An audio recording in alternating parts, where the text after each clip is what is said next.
신약성경 182페이지입니다.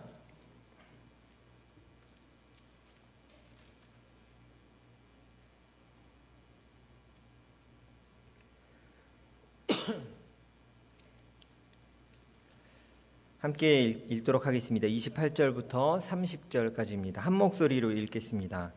그 후에 예수께서 모든 일이 이미 이루어진 줄 아시고 성경을 응하게 하려 하사 이르시되 내가 목마르다 하시니 거기 신 포도주가 가득히 담긴 그릇이 있는지라. 사람들이 신 포도주를 적신 해면을 우슬초에 매어 예수의 입에 대니 예수께서 신 포도주를 받으신 후에 이르시되 다 이루었다 하시고 머리를 숙이니 영원히 떠나가시니라. 아멘. 3일 동안 평안하셨습니까? 네, 밖이 많이 덥고 또 저는 수요일날 여러분들 뵈면 굉장히 반가워서 사실은 되게 절제합니다. 인사를 크게 하고 싶은데 젊은이들끼리 막 이렇게 하잖아요. 이렇게 하고 이렇게 주먹도 부딪히고 하고 싶은데 어르신들한테 그렇게 하면 혼날까봐 제가 꾹 참고 있는데요. 오늘 하루 동안 너무 수고하셨습니다. 주님의 말씀과 또 주님의 은혜가 이곳에서 그 모든 피로와 또 모든 것들을 치유하시고 회복시키실 것입니다. 아멘. 우리 하나님의 말씀을 의지해서 함께 가보도록 하겠습니다. 오늘 이제 요한복음에 대해서 같이 우리가 보도록 하겠는데요. 보통 예수를 처음 믿은 사람한테 성경을 읽으라고 그러면 어디로 가는 게 제일 좋을까요? 여러분 생각해 보신 적 있으세요? 사실은 가장 좋은 게 요한복음입니다. 예수 그리스도를 그분이 어떤 분이신지를 이해시키는데 사실은 굉장히 좋은 부분들이 요한복음에 많이 들어 있습니다. 그래서 혹 여기 아직도 예수 그리스도를 잘 모르시는 분이 계시다면 부끄러워하지 마십시오. 요한복음을 통해 이 한 주간 살아계신 하나님을 만나실 수 있습니다. 아멘. 함께 봤으면 좋겠고요. 오늘 교재를 보시면 조금 뭔가 달라진 게 있을 겁니다. 뒷장을 펴보십시오. 이전에 없었던 게 있습니다. 뭐죠? 뭐가 있죠? 성경 퀴즈가 생겼습니다. 그동안 없었죠. 이게 갑자기 생긴 의도가 있습니다. 여러분들의 눈빛이 흐려지고 있습니다. 이건 뭘 의미하냐면 내가 따라가다 지쳤어요. 그러니까 마라톤에서 이 페이스메이커가 있잖아요. 같이 옆에 뛰어주면서 이렇게 그 사람이 뛸 수 있도록 도와야 되는데 지금 페이스를 다 잃어버리셨어요. 많이. 앞에서 그게 느껴져요. 그래서 이 페이스를 다시 한번 괜찮다. 지금까지 못 읽었던 거 다 내려놓고 지금부터라도 다시 같이 뛰어야 될 텐데 어떻게 하면 뛸 수 있을까라고 생각을 하다가 그러면 준비하는 중간중간에 이런 문제를 내면 찾을 수 없겠지 하는 어려운 문제를 내자. 주일학교 수준의 것이 아니라 어려운 수준의 문제를 내서 이것을 맞춰보도록 해야겠다. 상품 주는 건 사실 담임 목사님과도 협의를 제가 하지 않았는데 일단 제가 이렇게 했으니까 목사님 봐주세요. 네. 이렇게 협의를 해서 어떻게 해야 될 것 같습니다. 큰 선물은 아니고요. 작은 선물이지만 협의는 할 거예요. 뭔지 아직 결정은 못했고요. 쓰세요. 메모지에 이 정도면 답을 다 쓰실 수 있어요. 그래서 집에 가셔서 보시면 알겠지만 어떤 답은 굉장히 간단하지만 어떤 답은 제가 몇 장인지 써놓지조차 않았어요. 이게 무슨 얘기냐면 요한복음 다 읽지 않는다면 절대 풀 수 없다는 얘기입니다. 제가 족쇄를 채운 거예요. 함께 갈 수 있게 조금 땡길 거예요. 여러분들을 푸시할 건데 근데 괜찮습니다. 그 푸시하는 것을 따라오는 자에게 은혜가 있습니다. 그래서 읽으시고요. 다 읽으시면 충분히 답을 다실 수 있어요. 이 쪽지를 쓰셔서 밖에 보면 아크릴로 만든 중보 기도함이 있습니다. 거기에 기도 함께 넣으시면 금상첨화예요. 목사님 저 이것을 위해 기도해 주십시오. 교육자들이 함께 기도하겠습니다. 해서 함에 넣어주시면 주일까지가 기간입니다. 수요일날 오시면 추첨을 이미 할 수가 없잖아요. 저희가 주일에 다 사역이 끝나고 꺼내서 거기서 한 분을 뽑아서 제가 이 자리에서 다음 주도 제가 설교하게 될 텐데 이 자리에서 발표하겠습니다. 지난주에 내셔서 정답을 맞추신 분 그리고 추첨된 분은 누구이십니다. 그리고 여기서 선물을 드릴 거예요. 굉장히 유치하지만 저는 제가 생각하면서 막 흥분됐어요. 재밌겠다. 함께 갈 수 있을 것 같다. 함께 뛰면서 갔으면 좋겠습니다.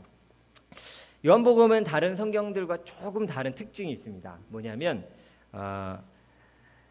제가 리딩 포인트도 써놨는데요. 공간복음이라고 말하는 마태, 마가, 누가 복음이 있어요.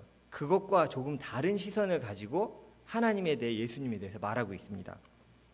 뭐냐면 예수님의 신성을 강조하고 있어요. 예수님은 단순한 인간이 아니라 정말 살아계신 창조주이시고 하나님이셔. 이것들을 강조하는 부분이 요한복음에 많이 담겨 있습니다. 그래서 그것을 읽으시면 이것을 듣고 보면 그게 보이실 거예요. 정말 하나님이심을 드러내는 구절이 곳곳에 들어있구나를 여러분 아실 수 있어요. 근데 이렇게 생각해 보신 적 있으시죠? 왜 같은 성경인데 왜 하나님에 대해서 이렇게 말하고 저렇게 말하고 이렇게 네 가지의 다른 시선으로 말하고 있지? 이런 생각 해보신 적 있으세요? 그럼 뭐가 잘못된 거 아닌가? 뭐가 오류가 있어서 다른 게 아니야? 이렇게 생각하실 수 있을 것 같아요. 그런데 오류가 아니라 이렇게 생각해 보십시오. 자녀가 여러 명이 있어요. 그러면 각 자녀가 아빠인 저를 인식하는 생각과 또 아빠는 어떤 사람이야라고 표현하는 표현들이 각각 자녀마다 다 다릅니다. 그러면 그 표현이 다르면 각각 다른 아빠를 가지고 있나요? 저희 집에 3명의 아기가 있는데 각각 아빠에 대한 표현이 조금씩 달라요. 그러면 아빠는 어떤 사람이야라고 얘기하면 다르면 다른 아빠인가요? 아니요. 같은 아빠예요. 자녀가 느끼는 바에 대해서 내가 본 그리고 알려주신 하나님이 나에게 알려주신 그 자녀만의 특별함이 있어요. 그 특별한 시선들로 이 성경을 써 나간 것이 네 가지가 어우러져서 하나님이라는 우리 아버지를 온전히 볼 수 있게 만들어주는 거예요. 그래서 각각의 다른 시선이 이게 엄청난 축복입니다. 어느 아이에게는 신나게 놀아주는 아빠가 될 수도 있고 어느 아이에게는 공부를 가르쳐주는 아빠나 엄마가 될 수도 있겠죠. 또 어떤 자녀에게는 너무 재밌는 부모님이지만 내가 잘못했을 때는 엄하게 혼내주는 부모님이야 라는 인식이 있을 수도 있어요. 그 인식은 다 같은 부모에 대한 인식이에요. 우리가 하나님에 대한 그런 다양한 그러나 올바른 인식을 가지고 이 성경을 함께 바라보도록 하겠습니다. 자, 리딩 포인트를 지나서요. 자, 누가복음은 제가 예수님의 신성에 대해 누가복음은 예수님의 인성에 대해서 보여줘요. 누가복음은요. 그러면 마태복음은 뭘 보여줄까요? 특징. 마태복음은 왕에 대해서 보여줘. 왕이신 하나님. 그러면 마가복음은 뭘까요? 그러면 종 대신 예수 그리스도를 나타내요. 그래서 이걸 이제 어떤 신학자는 이렇게 표현해요. 마태복음은 왕이니까 왕의 복음. 그래서 그 동물의 왕이 누구예요? 동물의 왕 모르세요? 나예요? 동물의 왕은 사자. 사자 복음이라고 마태복음을 표현하기도 해요. 그리고 누가복음을 사람의 복음, 인자의 복음 이렇게 표현하기도 하죠. 그리고 그래서 이제 마가복음을 소의 복음이라고 표현하기도 해요. 종처럼 열심히 일하는 예수 그리스도에 대해서 묘사하고 있는 거죠. 그래서 오늘 우리가 보고 있는 요한복음은 특징이 하나님의 아들 그러나 살아계신 하나님 이것에 대해서 강조하면서 예수님의 신성에 대해서 얘기하고 있어요. 신적인 존재에 대해서 얘기하고 계신 거예요. 자, 그러면 요한복음 1장을 시작해 보도록 하겠습니다. 펴주세요. 넘기지 마시고요. 요한복음 1장 같이 1장 1절을 읽어보도록 하겠습니다. 함께 읽습니다. 시작. 태초에 말씀이 계시니라. 이 말씀이 하나님과 함께 계셨으니 이 말씀은 곧 하나님이시니라. 이거 되게 어디 구절과 굉장히 비슷하지 않아요? 창세기에 태초에 하나님이 천지를 창조하시니라. 이것과 굉장히 비슷해요. 근데 여기서 쓰인 태초와 여기서 쓰인 태초의 의미가 조금 다릅니다. 이게 예수님의 위대하심을 드러내기 위해 의도적으로 쓴 단어예요. 뭐냐면 구약에서 태초에 하나님이 천지를 창조하셨다라고 얘기할 땐 모든 것이 혼란이었어요. 혼돈이었던 때 예수님이 하나님께서 시작 그리고 창조하시면서 시작을 딱 찍으셨어요. 그때에 공간과 시간의 개념과 모든 것이 시작됐어요. 이해가 되시죠? 근데 이 신약에서 말하는 태초에 말씀이 계시, 이 말씀은 예수님을 말하는 거예요. 태초에 말씀이 계시니라고 얘기한 이 태초는 그 포인트 이전이에요. 태초 공간과 시간이 생기기 이전부터 예수 그리스도가 계셨느니라라고 얘기하는 거예요. 말씀, 곧 로고스가 계셨다라고 얘기하는 거예요. 이건 뭐냐면 하나님과 성령님과 예수 그리스도가 태초 이전에 삼위일체 되신 하나님께서 이미 존재하고 계셨음을 명확히 보여주고 있는 거예요. 그래서 요한복음은 강조하는 거예요. 예수 그리스도는 태초부터 계셨던 그는 하나님이시다라고 강조하면서 시작을 하고 있는 겁니다. 저자 요한에 대해서 우리가 조금 알고 넘어가야 요한복음을 이해하기 쉬울 것 같습니다. 조금 관심 있게 보시면 느끼실 수 있겠는데요. 제가 요 패턴을 이 안에 있는 내용을 다 뺐습니다. 성경의 내용을 설명하는 것들을 다 속아내버렸어요. 왜냐하면 다 얘기해드리면 안 읽으시는 것 같아요. 그래서 성경의 내용은 읽으셔야만 알 수 있고요. 그것을 읽으실 수 있도록 도움을 주기 위한 부분만 제가 짚고 넘어가도록 하겠습니다. 1번 저자 요한에 대해서 같이 보겠습니다. 같이 한번 읽어보겠습니다. 그는 시작. 그는 자신의 친형 야고보와 함께 예수님의 제자 중에 한 명이었습니다. 12명의 제자 중에 나이가 가장 어렸던 것으로 추정되고 예수님 곁에서 예수님의 인간적인 체온을 가장 많이 느꼈던 제자이기도 합니다. 성경을 보면요, 예수님이 정말 가까이 뒀던 제자였어요. 여러분, 그 형제가 많은 사이에서 자란 분들 혹시 계세요? 뭐 8형제, 9형제, 뭐 제가 최고로 많이 본 거는 12형제까지 제가 본 적이 있었는데 나이 차이가 굉장히 많이 나잖아요. 자기 큰 형과 자기가 25살 차이에요. 뭐 이렇게 하는 분도 있었어요. 차이가 엄청나게 많이 나잖아요. 그러면 그 사이에서 재밌는 룰이 있습니다. 내가 큰 형이면 어떤 동생은 나한테 한없이 까불어요. 형 뭐 했어? 그러고 막 형을 발로 차고 막 쿡쿡 찔러도 형이 웃으면서 그냥 머리를 에이 새끼 똑바로 해 이렇게 하면서 웃어주는 동생이 있고, 어떤 동생은 그 큰형한테 그거 보고 따라하려고 형 이렇게 툭 치다가 한 대 바로 맞는 동생이 있어요. 이게 어떤 의미인지 아시죠? 똑같은 관계지만 누구에게는 그냥 한없이 허용되는 거예요. 그게 누굴까요? 대부분은 집에서 막내예요. 막내. 여러분도 후회하시는 것이 있으실 거예요. 내가 첫째한테 너무 엄했어. 둘째, 셋째, 제가 똑같은 짓을 해도 얘는 다 용납이 돼. 다 받아줘요. 좀 인정하시죠? 네. 근데 나이가 제일 어린 아이에게 관대한 그것들이 있어요. 저는 이제 성경을 읽을 때 느껴지는 건 요한이 가장 어린 제자였어요.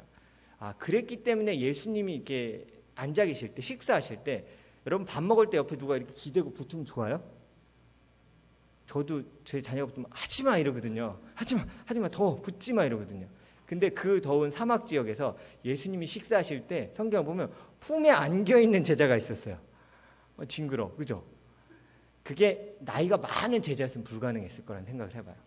그 중에 가장 어렸고 어리광을 떨 만한, 그리고 청년이고 소년 같은 제자였기 때문에 예수님에게 품에 안겨있을 수 있고 그 이야기를 듣고, 성경을 보면 재밌는 장면이 나와요. 자기들이 물어보지 못하는 걸 요한한테 시키는 장면들이 나와요. 그 베드로가 그러거든요. 베드로는 예수님한테 몇 번 터졌잖아요. 얘기하다가 제가 예수님을 모든 걸 걸겠습니다. 사단아 물러가라 막 그래서 몇 번 당한 적이 있어서 이제 잘 못하거든요. 그래서 요한한테 성경 보면 이래요. 눈짓으로 예수께 물어보라고 얘기해요. 요한한테. 그건 뭘 의미하냐면 요한은 예수님한테 뭐든 할 수 있었어요. 어리광도 떨 수 있었고, 예수님 그거 뭐예요? 모르면 가감없이 예수님한테 그냥 물어볼 수 있는 제자였어요.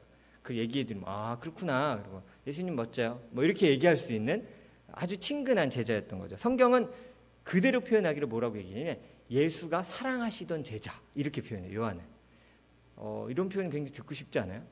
예수가 사랑하시던 제중이. 저는 이런 표현이 굉장히 듣고 싶어요. 여러분 모두에게 이런 요한복음을 읽으면서 이 소망이 있었으면 좋겠어요. 내가 보는 것처럼 요한복음을 보면서 예수님 보셨으면 좋겠고요.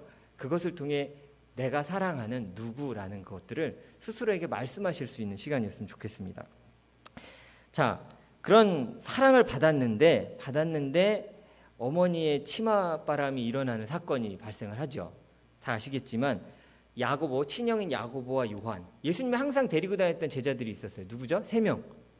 베드로와 야고보와 요한. 여기에 요 두 형제가 있는 거예요. 요한과 야고보가 같이 있는 거예요. 그러니 이 엄마는 얼마나 어깨에 힘이 들어갔겠습니까? 우리 아들이 제자들 중에서도 수제자 3명 안에 내 아들이 2명이나 있어. 그게 계속 되다 보니까 엄마가 어디까지 이르렀냐면 예수님한테 얘기한 거죠. 예수님이 이 땅을 다스릴 왕이 됐을 때 내 아들 하나를 좌편에 우편에 좌의정 우의정에 앉혀주십시오. 이렇게 얘기한 거예요. 그러다가 제자들 안에 싸움이 났죠. 엄마가 제공한 거예요. 나쁜 엄마예요. 자기 아들만 좋은 데 앉혀달라고 얘기한 거야. 다른 게 없었죠. 이만큼 그 안에 가까이 있을 수 있는 빵빠레. 네. 맞습니다. 그렇게 가까웠던 제자였습니다. 그러나 이런 배려가 방종으로 이어진 사건이 바로 그 사건이었어요. 그래서 결국은 그게 사실 분란이 되기도 했죠. 제자들 안에서. 이건 뭘 의미하냐면요. 자신이 특별한 존재이기 때문에 예수님이 사랑한다라는 착각 때문에 일어난 거예요. 요한도 그리고 야고보도 어쩌면 그런 착각이 있었을 수 있어요. 어떤 사건마다 예수님이 베드로와 야고보와 요한을 가까이 두시니까 내가 이 제자들보다 특별하기 때문에 나를 가까이 두시는 거야 생각을 했겠죠. 그 뭐 부모님한테 얘기했겠죠. 엄마 나를 특별히 생각하는 것 같아. 예수님은 날 기뻐하셔. 그러니까 이제 엄마도 가서 그렇게까지 얘기하게 된 거예요. 그런데 기억해야 될 것은요. 특별한 존재이기 때문에 예수께서 우리를 사랑하시는 것이 아니라는 겁니다.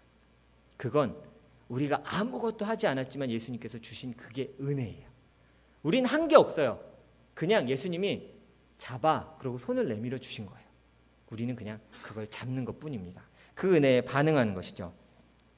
예수님이 이렇게 가까이 요한, 야고보, 베드로를 가까이 두셨던 이유는요. 사실은 그들이 주님을 위해 이후에 큰 일을 하기 때문입니다. 사실은 위험한 일을 했어요. 여러분 베드로가 어떻게 죽었는지 알고 계십니까? 전에 내려오는 그 전승에 의하면 베드로는 십자가에 거꾸로 못 박혀서 죽었습니다. 혹시 젊은 분들인데 평화의 상징이라고 이렇게 비둘기 발처럼 생겨서 이렇게 원 이렇게 있는 네로의 십자가라고 부르는 걸 많이 하고 다니시는데 크리스찬이라면 하고 다니지 마십시오. 그게 왜 네로의 십자가냐면 베드로를 거꾸로 십자가에 못 달은 형상을 만드는 겁니다. 그래서 안 하시는 것이 좋아요. 벤츠 모양 비슷하다고 나도 여기다 달고 다니지 이렇게 생각하실 게 아니라 전혀 상관없고요. 그건 반기독교적인 상징이기도 합니다. 베드로는 그렇게 죽었어요. 복음을 전하다.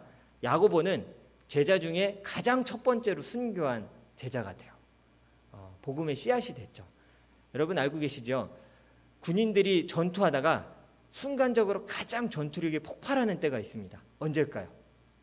이게 전투 교육 때도 나오는데요. 언제냐면 전우가 총을 맞았을 때요. 두 가지 반응으로 나와요. 거기서 도망치든지 아니면 내 친구가 옆에서 총을 맞아서 쓰러지면 거기서 똘끼가 나오는 거야. 미쳐버리는 거야. 나도 이제 인정사정 볼 것 없다 해서 싸우게 되는 거죠. 어쩌면 복음을 위해 제자들이 그렇게 나갈 수 있도록 씨앗이 됐던 자가 야고보였어요. 시작을 그렇게 했었죠. 예수님은 가까이 두는 이유가 있어요. 이렇게 얘기하니까 갑자기 예수님과 멀리하고 싶으시죠. 내가 가까이 갔다가 어디까지 총대를 매야 될지 모를 것 같아서. 근데 주님이 귀하게 쓰셨다는 것을 기억하셨으면 좋겠어요. 요한은 어떤 임무를 맡았냐면 요한은 마지막 십자가 예수님이 달리실 때 그 자리에 있었습니다. 참 예수님을 정말 예수님도 사랑했고 예수님을 또한 사랑했던 제자였어요. 얼마나 울었을까요? 자기가 품에 안겨있던 그 나의 선생이자 나의 형과 아빠 같은 자가 십자가에 달려서 죽어가는 걸 봤어요. 그때 예수님이 제자에게 한마디 하죠. 요한아, 네 옆에 있는 그분이 이제 너의 어머니다. 그게 마리아였어요. 예수님의 엄마인 마리아였죠. 그 뒤로 요한이 맡은 임무가 하나 있어요. 뭐죠? 죽으나 사나 이 어머니를 나의 어머니같이 모시는 거였어요. 그래 제가 생각하기엔 그래서 요한이 빨리 못 죽은 것 같아요. 다 순교했는데 못 죽었거든요. 마지막까지 살아서 노년까지 살아서 요한계시록을 기록했어요. 그리고 아마 자기의 임무를 다 했겠죠. 예수님께서 맡겨주신 임무, 어머니를 보필하는 것들을 아들로서 내 엄마가 아닌데도 아들로서 그 역할을 감당했던 자가 된 겁니다. 자, 2번을 같이 보도록 하겠습니다. 요한복음의 특징은요. 하나님의 영광을 나타낸 복음입니다. 여러분 개기일식을 혹시 보신 적 있으세요? 개기일식. 이렇게 태양이 달 그림자에 이렇게 가려져서 태양이 이렇게 없어지는 거예요. 본 적이 있다. 한번 손 들어보세요. 실제로 본 적이 있다. 자, 손 내리시고 난 그걸 맨눈으로 본 적이 있다. 손 들어보세요. 좀 이상하신 분들이세요. 그걸 맨눈으로 보면 절대 안 돼요. 눈을 굉장히 많이 상하고 조금 오래 보면 실명할 수도 있거든요. 왜냐하면 태양을 직접 눈으로 볼 수 없어요. 사람의 눈은요, 태양을 오래 보고 있으면 이 각막이나 이게 다 상하게 되어 있어요. 그래서 여러분도 생각해 보시면 와 햇살이 좋다 하면서 너무 좋아서 해를 뚫어지게 보시는 분은 안 계실 거예요. 왜냐하면 우리는 빛은 볼 수 있어요. 근데 그 빛의 근본인 태양을 바라볼 수 없어요. 성경은 뭐라고 얘기하냐면 이전의 유대인들은 하나님이란 단어조차 말하지 않았어요. 그걸 입에 담는 순간 내가 죽을 수도 있지 않을까. 그 하나님의 영광을 우리가 바라본다면 죽을 거야 라고 생각했어요. 이건 구약에 나와 있는 공통적인 말이에요. 하나님을 직접 뵌다면 죽을 거야. 그러니까 하나님의 영광을 아무도 볼 수 없는 거였어요. 그런데 요한복음은 그 하나님의 영광을 볼 수 있다라고 얘기해요. 여러분한테. 어떻게 볼 수 있을까요? 바로 하나님 그 자신이신 예수 그리스도를 통해 하나님의 영광을 너희가 볼 수 있다라고 얘기하는 거예요. 하나님의 영광은 눈에 보이지 않고 손에 안 잡히는 게 아니라 볼 수 있어. 우리에게 선물로 주신 예수 그리스도를 통해 그의 영광과 하나님에 대한 느낌과 모든 것들을 너희가 볼 수 있다라고 선포하고 있는 거예요. 그래서 우리가 개기일식을 볼 때 맨눈으로 안 보고 뭐 이렇게 까만 선글라스라든가 혹은 뭐 까만 맥주병 아닌가요? 뭐 필름 뭐 아무튼 검은 어떤 투명한 것들을 통해서 그 개기일식을 봐야 우리 눈으로 볼 수 있는 것처럼 요한복음을 통해서 예수 그리스도의 신성 그리고 하나님의 영광을 너무 밝아서 이전까지 볼 수 없었던 구약 사람들은 감히 엄두도 내지 못했던 하나님에 대한 것들을 아주 구체적이고 실제적으로 예수님을 통해 볼 수 있도록 만들어준 거예요. 그래서 정말 이 요한복음은요 우리에게 하나님을 알 수 있게 준 너무나 귀한 선물인 거예요. 제가 한 유튜브에서 한 영상을 본 적이 있어요. 아이가 태어났는데 아이가 자라면 검사를 이것저것 한국이 여기도 훨씬 많이 하잖아요. 이것저것 검사를 하는데 엄마가 안 거예요. 한 6개월 정도 지났을 때 아이의 시력이 너무 나빠서 아무것도 앞에 보이지 않는다라는 걸 알게 된 거예요. 엄마가. 얼마나 속상해요. 그래서 이제 안과를 다 수소문해서 안경을 이렇게 도수에 맞춰서 아이한테 맞게 해준 거야. 그리고 이제 거기서 영상 촬영이 시작돼요. 아이에게 안경을 씌워주면서 엄마가 앞에 선 거예요. 그 아이는 한 번도 엄마를 본 적이 없는 거예요. 엄마 소리는 아는데 엄마가 어떻게 생긴지 모르는 거예요. 6개월 동안. 그래서 아이에게 안경을 탁 씌워줬는데 아이가 엄마야 라고 그 소리와 엄마의 형상을 보고 바들바들 떨면서 좋아하는 거예요. 한번 나중에 찾아보셔도 찾을 수 있을 것 같아요. 근데 그걸 보면서 저는 뭘 느꼈냐면 저거다. 요한복음이 저거구나. 저 하나님 누군지 잘 모르겠습니다. 하나님 어떻게 해야 제가 하나님을 알 수 있죠? 라고 말하는 사람들에게 하나님을 볼 수 있도록 안경을 탁 씌워주는 거예요. 보여? 예수 그리스도가 살아계신 하나님이야 라고 성경이 선포하고 있는 거예요. 자, 그러면 이제 3번을 보도록 하겠습니다. 그런 예수님은 과연 어떤 의미로 우리에게 오셨는지를 보도록 하겠습니다. 세례 요한과 예수님의 세례인데요. 세례 요한은 간단하게 설명하겠습니다. 제가 기억하기로 3주 전에 마지막 구약의 마지막을 설명할 때 침묵의 기간이 몇 년이 온다고 그랬죠? 기억나세요? 400년이 온다고 그랬어요. 400년이 넘는 기간이 온다고 그랬는데 400년의 기간 동안 아무 선지자도 오지 않았어요. 그러다가 이제 그 침묵을 깨고 하나님께서 친히 보내신 선지자가 있었는데 예수 그리스도가 아니라 그에 앞서서 보낸 사람이 바로 세례 요한이었어요. 세례 요한의 임무는 딱 하나였어요. 주의 길을 예비하는 자예요. 마치 왕이 길을 갈 때 이렇게 레드카펫을 쫙 깔아서 왕이 걸어갈 수 있는 길을 만들어주는 사람처럼 그의 삶은 완전히 예수님 한 분에게 포커스됐어요. 예수님을 사람들에게 보여주기, 이 땅에 드러내기 위해서 준비된 사람이었어요. 그래서 성경은 이렇게 표현하죠. 여자에게 남자보다 이자보다 큰 자가 없다라고 얘기해요. 엄청난 축복이죠. 그리고 칭찬이에요. 그 삶을 통해서 예수 그리스도를 드러내는데 온통 모든 걸 썼던 사람입니다. 자, 이제 예수님이 그의 공생애를 시작하시기 전에 세례를 받는 장면이 성경에 나옵니다. 이 장면 여러분 읽으면서 잘 찾아보시고 이 부분에서 특별히 천천히 한번 보세요. 놀라운 장면들이 그 안에 담겨 있습니다. 뭐냐면요. 예수님이 세례 요한에게 세례를 받으실 때의 장면을 여러분 떠올리실 수 있겠어요? 요단강이 흐르고요.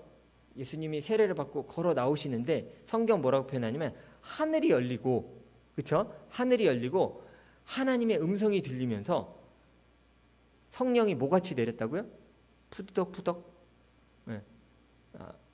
비둘기처럼 푸드덕푸덕. 이거 이상한. 네, 아무튼 네. 이렇게 해서 비둘기가 내렸다고 성경 표현해요. 비둘기가 내렸다는 게 아니에요. 성경은 비둘기와 같이 성령이 내렸다고 성경은 표현하고 있어요. 이 장면은 어디와 오버랩되냐면요. 태초에 하나님께서 성부, 성자, 성령이 태초에 이 전체 세계를 만드실 때 함께 만드셨던 것들을 연상시켜요. 잘 보세요. 성자가 지금 등장했어요. 그리고 하늘이 열리고 성부이신 하나님이 말씀하셔요. 내가 사랑하는 아들이다. 그러면서 뭐가 내려와요? 성령이 내려와요. 성부와 성자와 성령이 이 땅 가운데 그분들의 일을 하시겠다라는 놀라운 사인을 보여주고 계신 거예요. 이제는 성자만이 일하는 것도 아닌, 성부만 일하는 것도 아닌 그 세 분이 삼위일체인 하나님이 이 땅 가운데 구원의 역사를 시작함을 동시에 보여주고 있는 놀라운 장면이에요. 그래서 성경을 천천히 읽어보시라는 거예요. 읽어보시면 가슴 벅찬 장면들을 여러분 찾으실 수 있을 겁니다. 이것은 마치 왕위를 수여받는 즉위식 같아요. 이 땅의 왕으로서 오신 예수 그리스도가 이제 만왕의 왕으로서 이 땅에서 그의 사역을 시작하시기 전에 하나님께서 친히 씌워주시는 그 왕관을 받는 자리와 같은 장면이 바로 세례의 장면입니다. 자, 4번을 보겠는데요. 4번은 제가 약간은 재미로 넣었다고 하긴 좀 그렇지만 여러분을 골려주기 위해 넣은 겁니다. 사실은 마리아 마리아 이렇게 썼는데 마리아 느낌표 마리아 물음표예요. 사실은 그거 제가 지금 빼먹었는데 왜 제가 이렇게 썼냐면 여러분 지금 찬송가를 가지고 계신다면 찬송가 211장을 펴주실 수 있겠습니까? 찬송가 211장. 제가 찬송가를 안 갖고 올라왔네요. 찬송가 211장. 자, 제목이 뭐죠?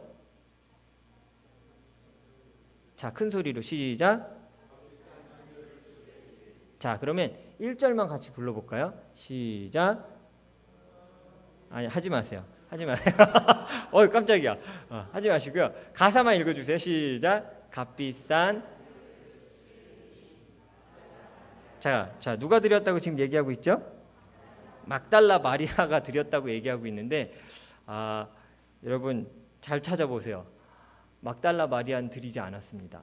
성경에 나오지 않아요. 이게 약간의 오해가 생겨서 초대 교회부터 생겼던 교황이 했던 실수 때문에 생겼던 오해이기도 한데요. 막달라 마리아가 나와요. 성경에. 그거 제가 써놨는데 나중에 찾아보시라고 친절하게 8장이라고 써놨죠. 몇 절은 제가 안 써드리고요. 이제 찾아보세요. 8장에 지금 막달라 마리아가 나오는데 막달라 마리아가 나오기 이전에 향유를 붓는 사건이 나옵니다. 그런데 그 사건은 막달라 마리아가 아니에요. 이거는 공통적으로 얘기하는 거예요. 근데 이 부분을 많은 분들이 성경 읽으시면서 착각하세요. 막달라 마리아가 유향을 깨서 드렸다라고 생각하세요. 근데 잘 읽으면 이 부분은 전혀 같은 부분이 아니에요. 그래서 사실은 이거는 이제 많은 신학자 목사님들이 얘기하는 건데 정확히 표현하자면 찬송가를 값비싼 향유 옥합 깨뜨려 드린 막달라 마리아가 아니라 베다니 마리아예요. 그러니까 베다니 마리아는 누구냐면 그 마르다 아시죠? 마르다. 네, 마르다의 동생이에요. 그게 베다니 마리아인데 그 마리아가 깨쳐서 드렸고 깨뜨려서 사투리인가요? 깨쳐서 드린 건 깨뜨려서 드리고 또 한 명 이름이 나오지 않지만 성경에 죄인 되었던 한 여자가 향유를 예수의 발에 붓고 머리털로 닦았던 장면이 나옵니다. 그건 성경에 나오는 장면이에요. 그런데 그 부분에 대한 혼돈이 있어서 머리로 닦았던 죄인이 어디까지 갔냐면 창녀였다. 아니 처음에는 이제 막달라 마리아였다. 이렇게까지 오해가 되다가 죄인이면 뭐예요? 여자 중에 가장 죄인 뭐 이렇게 얘기하면 사람들이 그 시대에 뭐라고 얘기해요? 창녀 이렇게 얘기해서 가만히 멀쩡히 있는 사람을 막달라 마리아로 만들더니 막달라 마리아를 창녀까지 만들어버린 거예요. 그래서 가끔 영화들을 보면 막달라 마리아 같은데 야시시하게 나온 여자들이 있어요. 그거 조금 뭔가 조금 잘못되어 있는 장면이기도 해요. 그래서 여러분도 마리아가 너무 여러 번 나와서 헷갈리실 수도 있는데 예수님 곁에 있었던 막달라 마리아는 창녀도 아니었고요. 그거 정말 지금 하늘에서 막달라 마리아가 보고 있을 텐데 그렇게 말씀하시면 안 돼요. 그거 그 악성 댓글이에요. 잘못된 악성 댓글. 창녀도 아니었고 그는 귀신 들렸던 여인이었어요. 그냥 7 귀신이 들렸던 여인이었다 성경은 얘기하고 있거든요. 근데 그것을 죄인인 것처럼 이렇게 얘기하는데 성경에 그렇게 얘기하고 있지 않습니다. 그래서 성경을 읽으시면서 마리아가 나오는 장면을 한번 찾아보시기를 바랍니다. 자, 이제 마지막 십자가를 통해서 생명을 주신 장면에 대해서 같이 우리가 보도록 하겠습니다. 여러분 십자가와 그리고 부활은요 우리에게 영원한 생명을 주신 사건이고요. 하나님이 이건 계약과 저 십자가를 보세요. 저건 계약과 관계에 대해서 동일하게 얘기하고 계신 거예요. 무슨 소리냐면 하나님은 사랑이십니다. 동의하세요? 동의하세요? 하나님 사랑이세요. 하나님은 공의로우십니다. 동의하세요? 이 두 가지가 공존하는 분이 하나님이에요. 사랑이 많다라고 한도 끝도 없이 괜찮아 괜찮아 내가 다 봐줄게 라고 얘기하는 분이 아니에요. 말씀하셨던 대로 시간이 됐을 때 심판하시겠다라고 말씀하세요. 그게 공의예요. 그래서 죄의 값은 사망이라고 말씀하셨고요. 결국 죄를 지은 모든 사람은 죽어야 돼요. 저도요. 그리고 여러분도요. 근데 십자가를 통해서 십자가가 얘기해 주는 건 그건 공의예요. 공의 하나님만 얘기하는 거예요. 죽어야 돼요, 우린. 그런데 사랑의 하나님이시기 때문에 관계로 인해 우리 아버지 되신 분이시기 때문에 우리에게 살 수 있는 길을 열어주신 겁니다. 그게 바로 부활로서 드러나게 되는 것이죠. 여러분 혹시 하루에 생수를 얼마나 드십니까? 요즘 더우니까 뭐 한 두 병 정도 드실 거예요. 1리터 이상 드셔야 돼요. 요즘 같은 때는. 자, 그런데 여러분 누가 생일 선물로 500ml 생수를 주면서 생일 선물이야. 생일 축하해. 그럼 여러분 막 가슴 떨리고 제가 나 진짜 사랑하는구나 라고 여기시겠어요? 아니면 나를 무시해? 놀리는 거야? 이렇게 생각하시겠어요? 후자일 거예요. 물은 너무 흔하니까. 이게 현대 교회의 문제이기도 합니다. 물이 너무 흔하듯이 생명의 생수이신 예수 그리스도의 복음도 너무 흔하다고 생각해요. 값없이 주어져서 여러분 잘 생각하셔야 돼요. 값없다고 싸구려가 아니에요. 부모님의 사랑은 값없어요. 거꾸로 제가 부모님의 사랑은 싸구려입니다. 제가 이렇게 얘기할 수 있어요? 그건 할 수 없는 얘기예요. 생명 주신 예수 그리스도는 우리에게 값없이 오셨고 값없이 모든 걸 주셨는데 우리는 그것을 그냥 물 마시듯이 매일매일 그냥 쉽게 마시면 된다라고 생각해요. 마시면 다행인데 마시지 않는 거예요. 그래서 요한복음 보면 이제 마지막인데요. 예수님이 이렇게 말씀하십니다. 요한복음 7장 38절에 제가 5번 중간에 써놨거든요. 같이 읽어보도록 하겠습니다. 시작. 나를 믿는 자는 성경의 이름과 같이 그 배에서 생수의 강이 흘러나오리라 라고 얘기하고 있어요. 여러분 이게 초막절과 관련되어 있는 의식인데요. 한번 PPT를 한번 보여주시겠어요? PPT가 너무 먼 분들은 여러분 이 사진을 뒷면에 있는 사진을 보시면 좋을 것 같아요. 잘 안 보이시겠지만 안 보이시는 분들은 가까이 이렇게 보시면 됩니다. 맨 아래 가운데 실로암이 있어요. 보이세요? 네, 실로암이 있고요. 거기서 직선으로 약간 여러분한테 한시 방향으로 쭉 올라가면 성전이 있습니다. 보이세요? 중간에 성전이 있죠. 초막절의 마지막 행사는 뭐냐면 실로암에서 물을 떠서 성전 제단에 가서 붓는 거예요. 그게 이제 초막절 예식의 마지막이었어요. 그 마지막 절기 때에 예수님이 저기에 서셔서 말씀하신 거예요. 다 그 물을 떠오는 걸 다 알고 있어요. 매년 떠야 되고 매번 떠야 되는 그 물 앞에서 예수님이 뭐라고 말씀하신 거냐면 먹는 물을 얘기하는 게 아니라 너희가 매일 그 물을 뜨고 또 물을 먹어야 하겠지만 나를 믿는 자는 그리고 나는 생수이다. 영원한 생명수이다라고 예수님이 스스로 선포하고 계신 거예요. 그래서 이 성경을 보면 생수라는 건요. 성령을 의미해요.